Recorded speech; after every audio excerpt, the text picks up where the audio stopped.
So nakalagay po siya dyan sa mismong box at nire-ready nga natin. So mag random open lang tayo. Ito. So yan.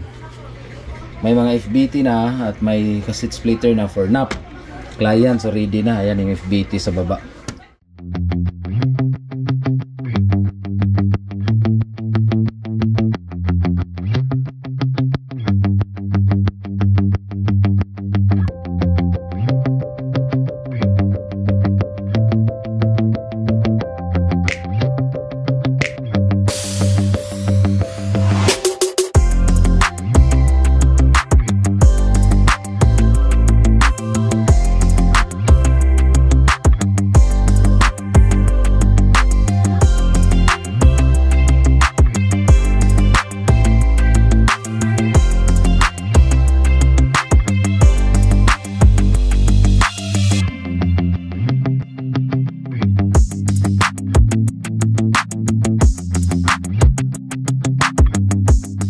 Hello, right, welcome back sa ating panibagong vlog, no? So welcome to our channel, and this is Happy An TV. Nagre-ready tayo ng ating mga dadalhin sa Mindanao. Pupunta tayo dyan at i-set up natin to. At ngayon nire-ready na natin. So dumating na yung mga kaukulang mga products, mga materials, and so on and so forth. And then ngayon ay ipapakita ko sa inyo kung paano siya i-ready taliwas doon sa nakikita ninyo sa online, sa Shopee or any online selling platform, no?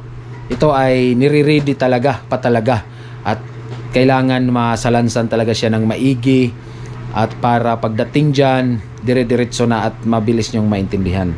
So sige, papakita ko yung ating ginagawa ng pagsalansan. So ito ngayon may nakalagay na splitter. Ayan, 95.5. So dito sa bandang dulo dito sa bandang likuran niya may nakalagay na ako lang yung naglalagay pintel pin syempre kasi ayoko ng sticker dahil natatanggal. Alright, so lalagyan natin. Ito yung 95.5. So 95 lang, normal naman na yon, understandable na yon na ang 95 is 5 kasi nga ratio siya. Wala namang 95-10 ganun. So 105 yun. So 95 ibig sabihin 5 yung sanap. So ito rin kasi ang mangyayari nito ay lalagyan natin to ng nap dito. So di ba? Pag nalalagyan na to ng nap, mawawala na yung sticker. So yan, gagawin natin. Ito yung sinasabi ko kanina. May FBT tayo. Ayan nakalagay. So 95. So lalagyan natin ng splitter ng nap. Kasi ito yung FBT splitter, ito din yung nap natin. So di ba, matatakpan yung hindi mo na ma-recognize. So ma-identify pag nakalagay na itong paganyan. So lalagay lang natin. I will show you. Kailangan bunutin at i-duot lang ng maraming beses. So ganyan. O di ba? So pag nalagay na, hindi mo na makikita. Kasi ang 1/8 na yung makikita mo. Itong taas. Ganyan lang yung pagkakalagay sa ilalim. Tapos itulak, idiin, o yan. So knockbox na siya na may splitter at FBT. So ganun lang. Sa mga ipon users to guys ha. Pero pag sa mga jipon, meron tayong new innovation dito na nakalagay na sa loob yung splitter. So nagbabalak akong gawin yun. Mag-DIY ako. Tatanggalin ko itong nasa loob para isahang 1/60 na. And then pakita na lang natin so on and so forth. So ganyan.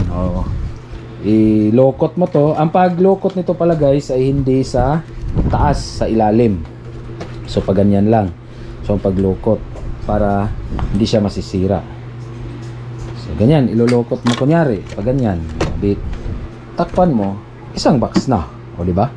So ang ginawa natin isa pala sa gusto kong introduce sa inyo yung mga kasalukuyang or karaniwang knockbox na pinaggagamit ng mga nagdi-deploy. Hindi to pa ganyan yung tuklap. So pababa to, pa ganyan-ganyan. Wala akong sample pero hindi na ako kumuha doon. Bakit? Kasi walang looping. Walang looping section. Ayan o, may looping section kagaya ng mga telcos. So dito nyo isasalpak, kunyari ganyan. Di ba ganyan? So dito nyo isasalpak yung client, tapos nakaloop siya dito. Ayan, kita nyo? O, diba? Nakaloop dyan. O, papasok dito sa ilalim. Yan. Papasok dyan. Tapos, nakaloop siyang ganun. Yung isang klase kasi, ayaw nang tumayo. Nakaloop siyang ganun dyan. Yan. Tapos, loop, bago. Ay, baliktad pala. So, pagpasok dyan, dito, pasok dito sa taas, loop ng ganyan, ganyan. Tapos, labas dito, papasok sa nap. O, diba? Dyan, papasok. Kaya, malaki yung nap box na to. Yung tuklap nito ay pa ganyan. Ayan o. Hindi siya pa ganon-ganon. In-explain ko lang. Tapos may lagayan ng mga clients dito. At yung mga record, fiber cable record, ganyan. So, 95.5, 9010. O, diba? Nakalagay 95. Key terms naman. So, pagka magpapalit kayo o magti-tracing kayo, may nakalagay na 95. Ako na yung maglalagay. Talagang naaayon doon sa mismong kung anong FBT splitter yon, para hindi na kayo magbubukas. Pwede na namang buksan to confirm pag ganyan lang. Tapos ito matigas to masyado eh. So yan, sana makuha. Ayaw makuha, baka mabalik. One hand lang kasi yung ginagamit ko. So basta kung ano yung nakalagay dyan sa likod, yun na yun, 95.5. Isasalansan ko na lang siya ng tuloy-tuloy para dire-diretso tayo. Okay, so tapusin muna natin itong isalansan at i-explain ko mamaya yung pagkasunod-sunod. At hopefully makaka-reading tayo. Kasi kung may time tayo, magre-reading tayo. So ito, nagpapatuloy tayo sa ating preparation. Ito yung mga splitter natin para sa ating nut box. Nakalagay ito sa box din, pero kailangan pa talaga siyang hugutin at asimbulin. Ito pa isa.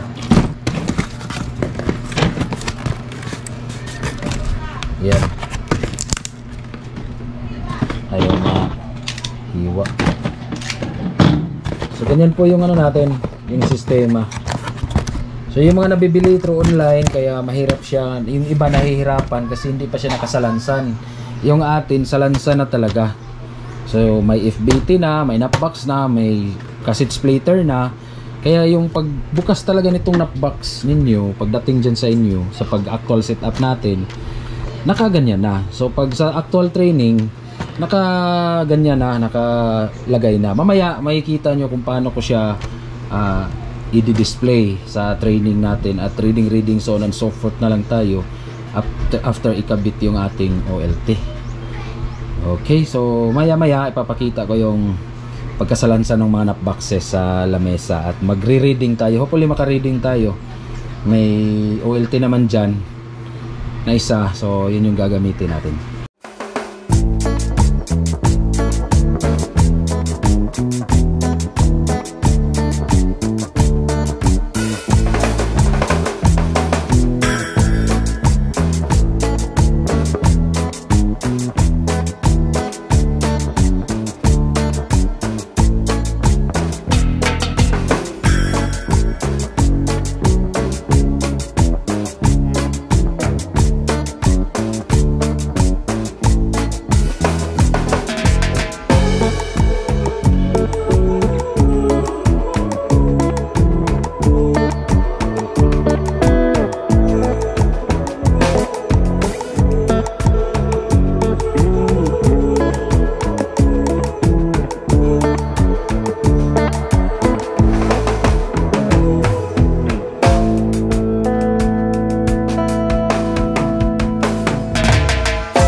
Ayan, tapos na nating nilagay. May mga splitters na to sa loob. May mga kaukulang FBT na rin. So ganyan po yung pag ano natin pag re-ready. So nakalagay po siya dyan sa mismong box at nire-ready natin, nire-ready nga natin. So mag random open lang tayo. Ito. So ayan, may mga FBT na at may cassette splitter na for nap client. So ready na. Ayan yung FBT sa baba. So sa mga hindi pa nakakaalam, so, ganyan po yung setup natin. Lahat na to random lang tayo. Hindi ko siya mapakita isa-isa ito. Try natin to. Random lang ha. O, yan. So, diba? Ano yan? 80. Ay, ewan ko kung kita. Basta may baba. May, ano sa baba? May nakasulat 80. So, ibig sabihin, 80-20 yan. Okay. So, bali, dalawang client to. Ayan. Dalawang client. So, 95-5, 90-10, 85-15, 80-20, pati ito magkaparehas lang yan, hilirang ganyan.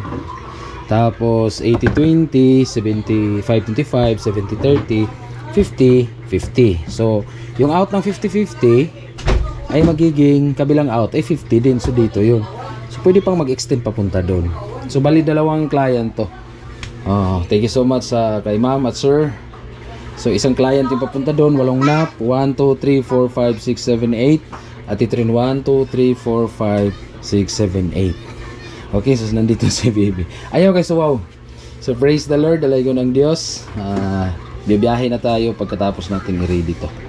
Okay? Praise the Lord, hallelujah. To God be the glory. So yan, ito na, nakalagay na sa box yung pinakita ko kanina. 95, 5, 90, 10, 90, 85, 80, 75, 70, 50, 50. So dito naman lagyan natin. So ayan, nalagyan ko na 95, 95 kasi dalawa to eh. So 90. Tapos 85 tama. 85. Tapos 80, 80, 70. 70 ba? 75 syempre. 75. Tapos 70, 70, tapos 50, 50, 50, 50. So para madali siyang matandaan, meron din dyan sa gilid. Wala, hindi ko nalagyan pala. So 95, dalawang client, 8 box, 8 nap box yung sa package natin. Tapos 8 din ito. Pag nag-upgrade kayo for another phone, panibagong ganito na naman yun. Buga. Naguba daw sabi ni baby. So yan, kitang-kita nyo naman ma'am sir, yung legitimacy natin sa mga nagtatanong dyan. Pinapakita natin kung paano natin i-arrange, paano natin ihanda yung mga mga materialis natin. So ayan, kitang-kita hanggang sa 50-50. So wala tayong 60-40, kaya yung pagdating sa 50-50 pang 7 nap, yung di ba dalawa yon, input tapos dalawang output, yung isang output nun lalatagan nyo na lang, kanyari 200 meters yung last nap, sa 50 pa rin kukunin. Ito na yon, wala nang FBT to, maliban na lang kung magdadagdag kayo, maglagay din naman kayo ng 50-50 dun sa dulo at mag-i-split yun hanggang sa maubos yung inyong optical throughput ng OLT, ng module pala, from OLT din syempre. Okay, so God bless everybody.